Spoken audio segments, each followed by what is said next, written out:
हम्म, ठीक से मिलाया होगा। हाँ अच्छा। अच्छा इधर देखिए तो यहाँ तक आ रहा है।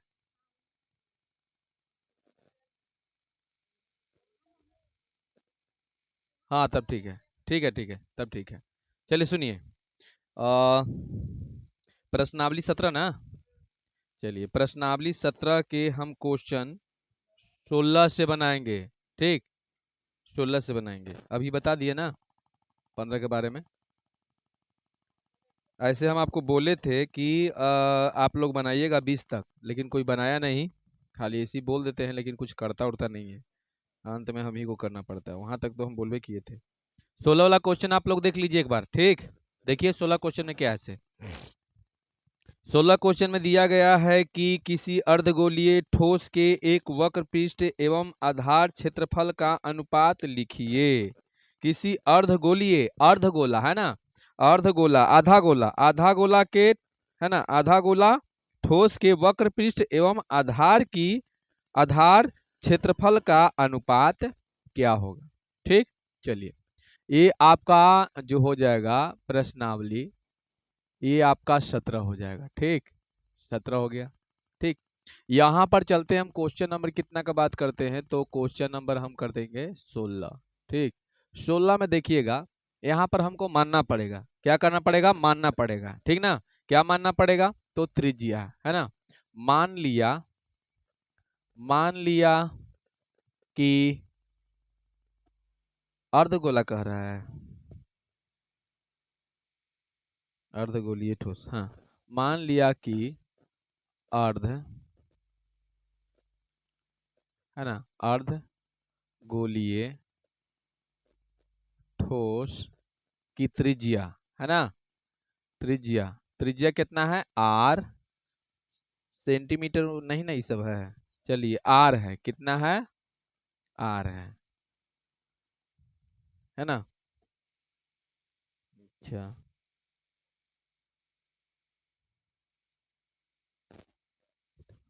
चलिए ठीक है। तो इसलिए क्षेत्रफल कितना हो जाएगा अर्धगोला के, तो 2 पाई r² है ना, यही है ना।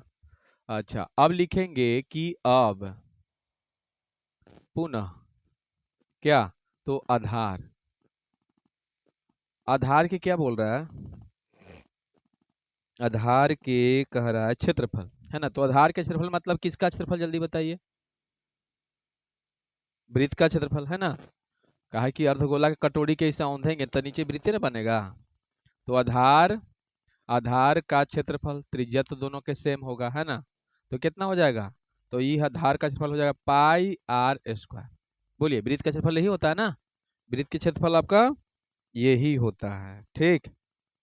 अब यहाँ पर किसको पहले बोल रहा है, तो देखिए किसी अर्धगोलीय ठोस वक्र पृष्ठ एवं आधार का क्षेत्रफल, मतलब इसलिए अनुपात निकालते हैं। अनुपात, तो अनुपात मतलब अर्धगोला के और उसके बाद आधार के क्षेत्रफल, यही ना।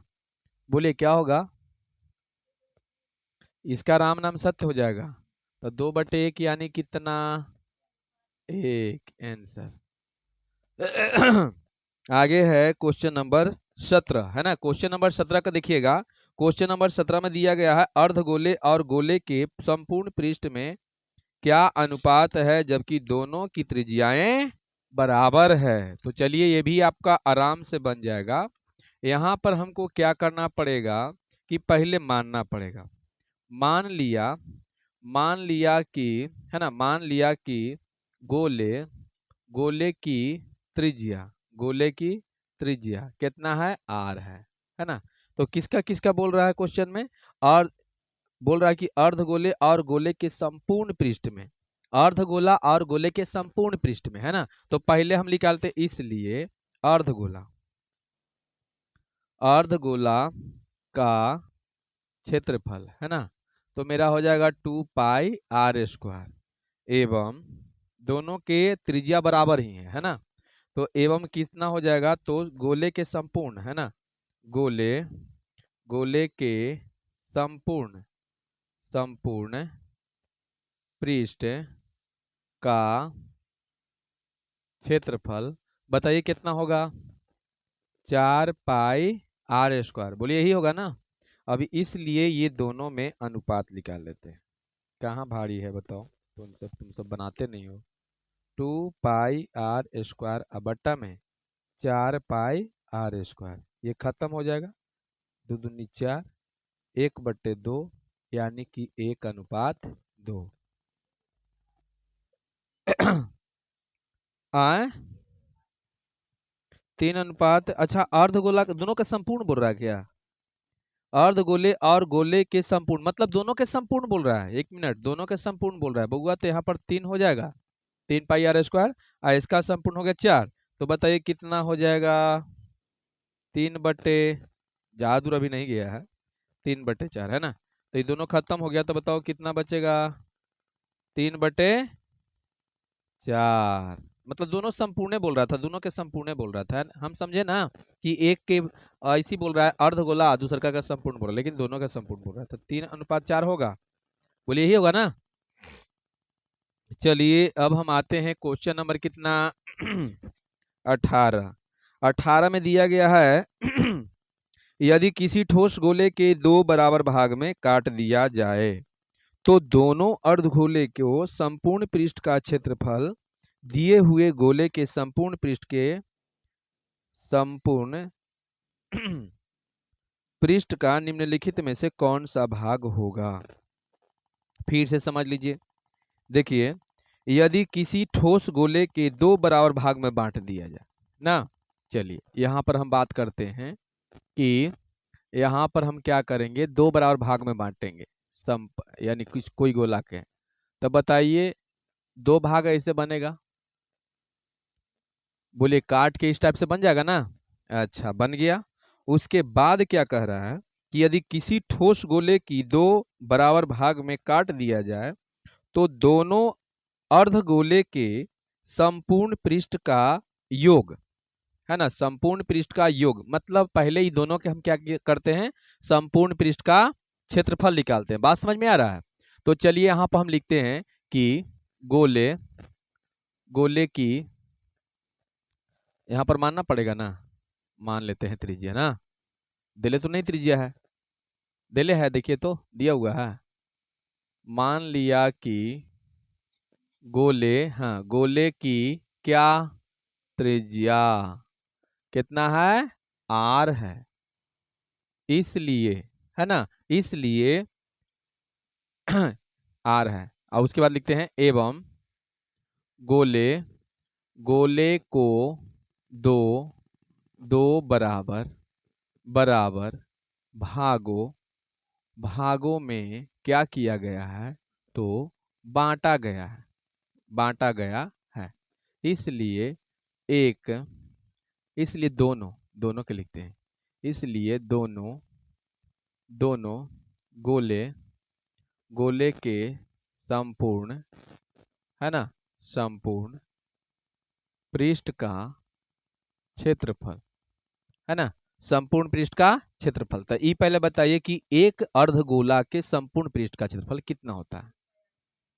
गलत है, 3 पाई r², यही ना होता है एक अर्धगोला का संपूर्ण पृष्ठ का क्षेत्रफल। ऐसा ऐसा के गो है, ऐसा ऐसा के गो है गोला। तो बताइए 2 से गुना कर दें, दोनों का संपूर्ण निकालना है। तो चलिए आपको कितना हो गया, 6 पाई r², यही आएगा ना। अच्छा अब लिखना है क्या, से देखिए आगे वाला क्वेश्चन।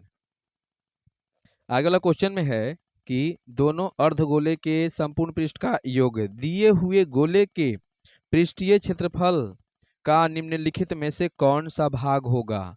अब आपका क्या करना है, तो इस संपूर्ण पृष्ठ का योग दिए हुए गोले के पृष्ठीय क्षेत्रफल, पृष्ठ पृष्ठ पृष्ठों में क्या, पृष्ठों का निम्नलिखित में से कौन सा भाग होगा। तो अब इसका क्षेत्रफल निकालना है, केवल क्षेत्रफल निकालिए। तो बताइए गोला का क्षेत्रफल क्या होता है, 4 पाई r², है ना, r², यही ना।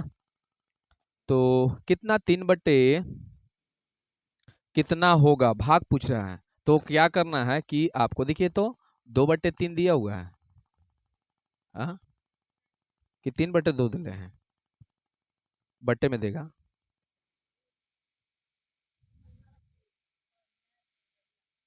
अच्छा, हाँ तो अभी समझ जाइए। देखिए कहे का मतलब ही है कि जो दिया गया है ना, कि जो दिया गया है, ठीक है, आ ई वाला से इसमें क्या कर देना है, भाग, मतलब कि पहिलके में बोल रहा है ना। अच्छा, संपूर्ण पृष्ठ का योग दिए हुए गोले गोले के पृष्ठ का निम्नलिखित में कौन होगा, दिए हुए गोले का ई कितना होगा। तो एक मतलब कि आप 6 पाई r² से भाग कितना में देना है, जल्दी बता दो। आए, यही ना, बोलिए, कट गया ये।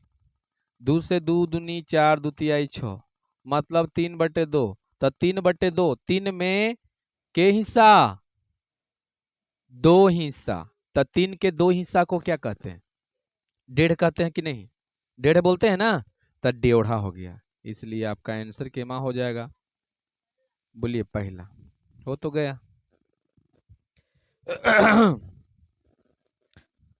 बस, आगे देखिए, यदि किसी लंबवृत्तीय बेलन की ऊंचाई और आधार का व्यास दोनों किसी गोले के व्यास के बराबर हो, तो उस बेलन का वक्र पृष्ठ गोले के वक्र पृष्ठ का निम्न में कौन सा भाग होगा।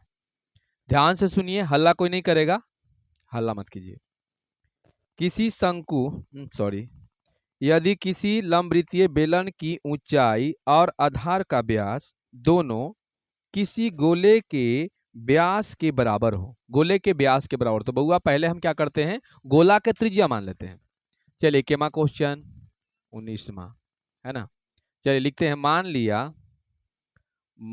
लिया कि, ए क्या कर रहे हो आप लोग, मान लिया कि गोले की क्या त्रिज्या, गोले की त्रिज्या r है, इसलिए व्यास, तो व्यास हो जाएगा 2r, हो जाएगा। चलिए, यहां तक तो मेरा हो चुका है, अब आगे बढ़ते हैं। व्यास के बराबर हो तो उस बेलन का वक्र पृष्ठ गोले के वक्र पृष्ठ का निम्न में कौन होता है। चलिए अब गोले के वक्र पृष्ठ निकाल लीजिए। इसलिए गोले का वक्र पृष्ठ मतलब क्षेत्रफल कितना, 4 पाई r² मेरा हो गया वो काम। ठीक, अब लिखेंगे बेलन तथा बेलन, बेलन भी बोल रहा है, लंबवृत्तीय बेलन कहिए चाहे बेलन कहिए, है ना। बेलन की त्रिज्या, तो त्रिज्या बोल रहा है कि व्यास के बराबर, व्यास के बराबर बोल रहा है ना। तो इसमें व्यास कितना है, जल्दी बताइए, व्यास कितना है। तो ये 2r हो जाएगा। अच्छा, इसका जो त्रिज्या 2r के बराबर में है, बात समझ में आ रहा है। तथा ऊंचाई भी लगता है कि उतने के बराबर में है, देख लीजिए, ऊंचाई भी इसका 2ar होगा। ठीक, क्वेश्चन में दिले है, देखिए क्या दिले है, क्वेश्चन दिले है, यदि किसी लंबवृत्तीय बेलन की ऊंचाई, देखिए बोल रहा है ना, किसी बेलन की ऊंचाई और आधार का व्यास दोनों किसी गोले के व्यास के बराबर हो। अच्छा, आधार के व्यास बोल रहा है, तो व्यास बोल रहा है तो बउआ त्रिज्या इसका r हो जाएगा, लेकिन ऊंचाई 2r होगा। क्लियर। अब इसलिए क्षेत्रफल कितना होता है, तो 2 पाई r h, तो 2 गुने पाई गुने r, इसका r है, गुने h कितना है, 2r है, 2r है ना। तो बताइए कितना हो जाएगा, 2 दूनी 4 पाई r², यही ना। आए, अब यहाँ पर बोल रहा है कि क्या होगा बउआ, तो दोनों बराबर है, बराबर आ रहा है, देखिए तो ये बराबर होगा, क्या होगा, बराबर होगा, है ना, होगा, मतलब आंसर आपका कितना होगा, दूसरा, यही देता है, बराबर नहीं देता है। अच्छा, अब इसको समझ लीजिए थोड़ा सा, हो सकता है कि आपसे बन जाए ना। हैं, देखिए, किसी शंकु के आधार की त्रिज्या, है ना, किसी शंकु के आधार की त्रिज्या, क्वेश्चन देखिए, इधर उधर ताकने से कोई फायदा होने वाला नहीं है, अगर क्वेश्चन देखिए कुछ फायदा होगा। अब ये या वो मत दिखाइए। चलो सुनिए, किसी शंकु के आधार की त्रिज्या, किसी शंकु के आधार की त्रिज्या, शंकु के बात हो रहा है, ठीक, और ऊंचाई बराबर है, किसी शंकु के आधार की त्रिज्या और ऊंचाई क्या है, बराबर है, यानी कि शंकु के आधार कितना, आर, और उसका ऊंचाई भी कितना आर ही होगा, बोल रहा है ना। अच्छा, उसके आयतन और उसी त्रिज्या वाले गोले के आयतन का अनुपात निकालिए, खूब बढ़िया से बन जाएगा। अब सुनिए, ध्यान से सुनिए, हम लिखेंगे कि किसी शंकु के, है ना, किसी शंकु की त्रिज्या आर, ऐसे भी लिख सकते हैं, मान लिया कि किसी शंकु की त्रिज्या आर तथा ऊंचाई भी आर, बराबर दोनों बोल रहा है, इसलिए आयतन बराबर 1/3 पाई आर स्क्वायर एच, यही होगा ना। तो हो जाएगा 1/3 पाई आर स्क्वायर, तो आर एगो आर स्क्वायर होगा, एगो और आर के जगह पर अथी एच की जगह पर आर डलाएगा, तो 3 गो आर हो जाएगा, हो जाएगा 1/3 पाई आर स्क्वायर, तो क्या मतलब पाई आर क्यूब बट्टे कितना हो जाएगा, 3 हो जाएगा। ये किसका आ गया जल्दी बताइए, शंकु के। और फिर आपका त्रिज्या वही है जो गोला का बात कर रहा है, गोला का कह रहा है, क्या कह रहा है, हाँ, त्रिज्या वाले गोले, तो हम लिखेंगे कि इसलिए गोले की आयतन 4/3 पाई आर क्यू हो गया। अब यहाँ पर क्या होगा, यानी कि एगो के हो जाएगा कितना, जैसे हम देखिए शंकु की अगर हम बात करते हैं, ध्यान से समझिएगा, तो पाई आर क्यू अब बट्टे 3 इसका हो जाएगा, जब हम बैठाएंगे मान तो अभी जो निकालेंगे इसका आएगा 4/3 पाई आर क्यू, यही ना होगा। तो इसको हम 4 पाई आर क्यू भी बोल सकते हैं, 4 पाई आर क्यू ऐसे भी बोल सकते हैं, कोई दिक्कत। अच्छा, उसके बाद क्या करना है, तो दोनों के अनुपात पूछ रहा है, तो अनुपात पूछ रहा है तो सीधा सीधी इसमें भाग दे दो, यानी कि क्या कर सकते हैं, तो देखिए क्या अति पाई आर क्यू बटे 3, अब फिर भाग देंगे कितना में, 4 पाई आर क्यू बटे 3, एकर मतलब कि पाई आर क्यू बटे 3 गुना करेंगे 3/4 पाई आर क्यू, तो ये खत्म, ये खत्म, कितना 1/4, 1:4 होगा आंसर, कितना दे है, वही दे लेना है। तो चलिए इसका हो गया काम समाप्त, ठीक। अब ये भी आपको बनने वाला है, ये भी समझिए कि बन ही जाएगा, समझ गए। तो चलिए आगे हम देखते हैं।